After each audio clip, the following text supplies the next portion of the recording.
A 22-year-old journalist and filmmaker has been arrested by the Sri Lankan army for visiting Tamil settlement areas without proper visa documents. He had gone to Sri Lanka, in fact, on a tourist visa. And in fact, family and friends are now urging the Minister of External Affairs to intervene like they did in the case of Devyani. Tamil Prabhakaran was in Sri Lanka for filming Tamil areas. He has been writing consistently on the Tamil issue, and in fact, he had released a book on the allegations of war crimes and conditions of Tamils. He was also in Sri Lanka in 2012. But what has worried his friends is the stoic silence of India and Sri Lanka governments, and they are now clueless about his whereabouts.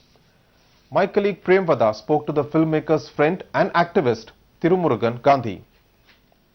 First of all, are you in touch with people in Sri Lanka, your friends, and what is the situation? How is Prabhakaran at this point of time? We couldn't reach anyone over there. As far as we are concerned, a couple of journalists who were there are really worried about the situation because it's really it's a dangerous place on earth, especially for journalists. What is happening there? Has anybody communicated with his family members or you or anybody? No, as far as we haven't received any official confirmation from the Sri Lankan government or from the Indian government. And been told that he's been taken to the secret police and could have been put onto the torture camps and all. What do you think the Indian government should do? I mean, are you planning to seek the help from MEA? See, he's an Indian citizen, so it is the responsibility lies with the Indian government, and they have to take the responsibility of protecting his safety and security, and as well as to take him back to the country. That is, of course, it's India's responsibility to take care of him. Are you planning to go on appeal, talk to the ministry? See, we have been contacting international agencies, especially Reporters Without Borders and all. So we want to take it up internationally because we don't believe that Indian government is really act well. But I don't think that Indian government can protect this journalist life.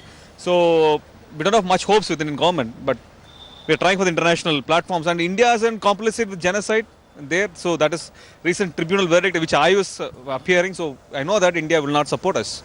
And also, many are talking about the legality factor. He went there on a tourist visa and then he went there to film the settlements. So what do you have to say about it?